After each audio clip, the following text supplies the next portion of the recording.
Hi all, मेरा नाम है अंकित और आप देख रहे हैं मूवी में क्या है।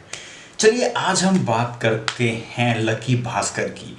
देखिए, ये फिल्म आई थी दिवाली पे और काफ़ी सारी फिल्म्स दिवाली पे रिलीज़ हुई थी, जिसमें कि आ, आपकी सिंघम अगेन है, भूल भुलैया पार्ट 3 है, बघीरा भी एक फिल्म आई थी, कन्नड़ा फिल्म, और लकी भास्कर आई थी। अब लकी भास्कर एक्चुअली में एक तेलुगु फिल्म है, जो कि दुलकर सलमान की तेलुगु डेब्यू भी कह सकते हैं आप।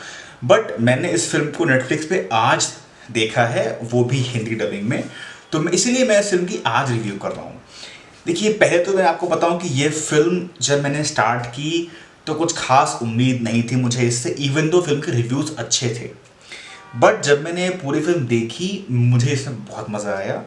और मैं ये कह सकता हूँ कि जो दुलकर सलमान फिल्म करते आ रहे हैं, चाहे वो कुरूप है, चाहे वो किंग ऑफ कोथा है, चाहे वो चुप है, जो उनकी चॉइस ऑफ फिल्म्स रही हैं, चाहे वो सैल्यूट है, उस उन सब में ये उनकी अब तक की बेस्ट फिल्म है। कमर्शियली भी इसने अच्छी खासी कमाई की है, अराउंड 110 करोड़ कमाई है इस फिल्म ने।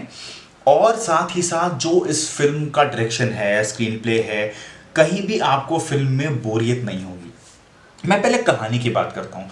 देखिए, कहानी इस फिल्म में दिखाई गई है 1988 से लेकर 1992 या 1993 तक। ये वही टाइम है जब हर्षद मेहता बॉम्बे स्टॉक एक्सचेंज पे राज कर रहे थे, और साथ ही साथ कैसे हर्षद मेहता जब फ्रॉड करना उन्होंने शुरू किया था विथ बैंक रिसीट्स। तो उस टाइमलाइन में इस फिल्म को रखा गया है, इस कैरेक्टर को रखा गया है। तो भास्कर यहाँ पे एक कैशियर होते हैं बैंक में। ये एक नेशनलाइज बैंक नहीं है, ये एक प्राइवेट बैंक है। और इस प्राइवेट बैंक में वो कैशियर होते हैं और वो बहुत हैंड टू माउथ चल रहे होते हैं। मतलब उनका एक भाई है जो इंजीनियरिंग कर रहा है, करने की कोशिश कर रहा है, उनकी एक बहन है, उसकी शादी करनी है, उनके एक फादर हैं जो कि पैरालाइज्ड हैं। तो उनके पास काफ़ी कम पैसे होते हैं, वो काफ़ी घिरे हुए होते हैं लोन से और कर्जे से, और वो प्रमोशन भी एक्सपेक्ट कर रहे होते हैं अपने बॉस से बैंक में, राइट। बट उन्हें वो प्रमोशन मिलता नहीं है। और एक दिन कुछ ऐसा होता है कि वो बिल्कुल फ्रस्ट्रेट हो जाते हैं, उनके पास बिल्कुल पैसे नहीं होते हैं, जिससे उन्होंने पैसे लिए होते हैं वो उनकी स्कूटर लेके चला जाता है। तो फिर वो रास्ता अपनाते हैं कैसे बैंक के पैसे, क्योंकि वो कैशियर हैं, वो सुबह शाम कैश को वॉल्ट से निकालते हैं, वॉल्ट में डालते हैं। तो उन पैसों से, बैंक के पैसों से, वो शुरू करते हैं टू इन्वेस्ट इन 2 नंबर की, यानी कि ब्लैक मार्केट में।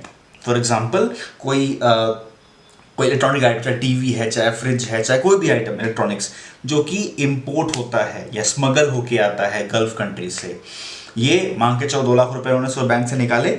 उन 2 लाख रुपए से उन्होंने माल खरीदा अलॉन्ग विथ हिज पार्टनर्स। अब माल को 4 लाख में बेच दिया। कल 2 लाख वापस आ गए, जो उन्होंने बैंक से लिए थे उन्होंने बैंक में वापस डाल दिए। जो अलग से 2 लाख मिले उनमें इन्होंने कमीशन पे अपना प्रॉफिट बांट लिया। इस तरह का ये काम करते हैं। फिर ये फिल्म में दिखाया गया है कैसे जब ये पैसे कमाते हैं इनमें एक एरोगेंस आ जाता है। साथ ही साथ जैसे ये पैसे कमा रहे होते हैं, अमीर हो रहे होते हैं, इन्हें अप्रोच किया जाता है बाई हंसल मेहता की टीम। इसमें उसे हर्षा कहा गया है, ना कि हर्षद। तो हर्षा का एक बंदा है जो इन्हें अप्रोच करता है।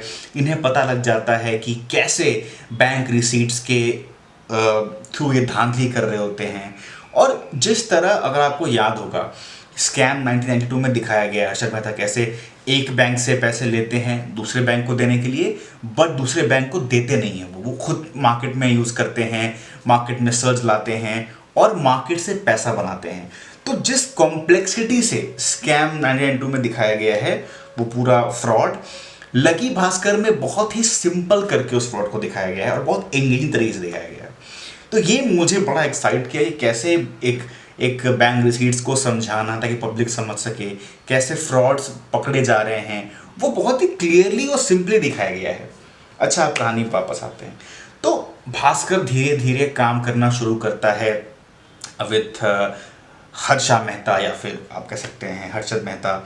और दिखाया गया है कैसे ये वन टाइम कैश नहीं लेता है अपने सर्विस के लिए। ये बोलता है कि मुझे आपसे 1% का कट चाहिए, जो भी आप बैंक रिसीट लेके आ रहे हैं या जो भी आप फ्रॉड कर रहे हैं या स्कैम कर रहे हैं, जिस अमाउंट पे, उस अमाउंट पे 1% या 2% का कट चाहिए, प्लस क्योंकि आप मार्केट में सर्च लाएंगे, मार्केट को रिग करेंगे, तो आप जहां पैसा लगाएंगे मार्केट में, मुझे भी वो इन्फॉर्मेशन चाहिए, मैं भी वही पैसा लगाऊंगा, मैं भी मार्केट से कमाऊंगा।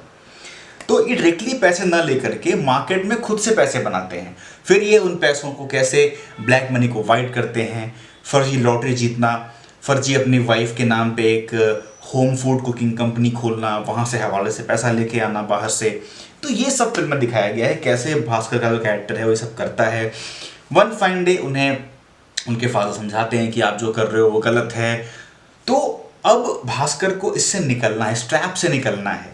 पैरेलली ये भी होता है कि भास्कर कैशियर से प्रमोट हो जाता है एजीएम, ठीक है। बैंक वालों ने जहां ये काम कर रहे होते हैं जानबूझ के करके भास्कर को प्रमोट किया गया है to be an AGM, because bank को पता है कि उनका क्लाइंट हंसल मेहता क्या फ्रॉड कर रहा है, बट वो चाहते हैं कि एजीएम के हाथों वो साइन हो, जो चेक साइन हो रहे हैं या जो मनी ट्रांसफर हो रहे हैं वो खुद ना करके एजीएम के थ्रू करवाएं। इसीलिए दुलकर सलमान के लकी भास्कर या भास्कर को वो काम दिया जाता है।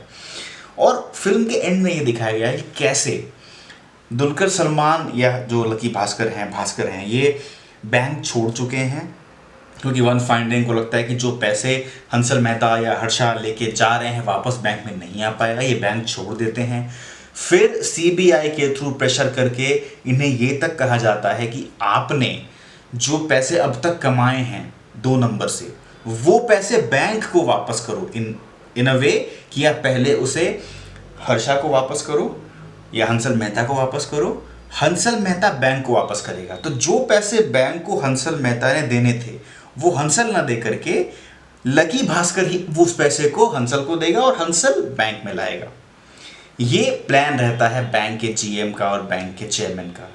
फिल्म के एंड में ये भी दिखाया गया है कि कैसे अपने फादर की हेल्प लेके, इनके फादर होते हैं ओल्ड चार्टर्ड अकाउंटेंट, तो वो अपने फादर की हेल्प लेके कैसे बैंक को बेवकूफ़ बनाते हैं, कैसे अपने सारे पैसे बचाते हैं और कैसे वो इंडिया से बाहर भी निकल जाते हैं।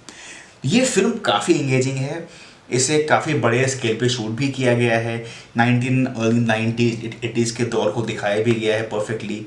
तो मुझे लगा कि मैं रिव्यू बनाऊं, आपको बताऊं कि आप इस फिल्म को मिस मत कीजिए। नेटफ्लिक्स पे ये फिल्म बिल्कुल फ्री है और अगर आपके पास सब्सक्रिप्शन है तो आप ज़रूर ये फिल्म को देखें। देखिए, यूँ तो इस फिल्म में कई सारे किरदार हैं, बट क्योंकि भास्कर प्ले दुलकर सलमान कर रहे हैं और मेजॉरिटी ऑफ टाइम आपको स्क्रीन पर वही दिखने वाले हैं, तो मैं किसी और किरदार के बारे में बात नहीं करूँगा। कुल मिला के मैं इस फिल्म को दूंगा 4 आउट ऑफ 5 स्टार्स, बिकॉज ऐसी फिल्में बननी चाहिए। बिकॉज ऐसी फिल्म जब बनती है तो पब्लिक, इवन दो वो पब्लिक जो कि थिएटर में नहीं जाना चाहती है to watch a small film, जैसे कि साबरमती रिपोर्ट हो गई या छोटी मोटी फिल्में, वो भी इस फिल्म को या ऐसी फिल्म को देखना चाहती है थिएटर में, क्योंकि फिल्म का कंटेंट इतना स्ट्रॉन्ग है। Till we speak again, take care, thank you, नमस्कार।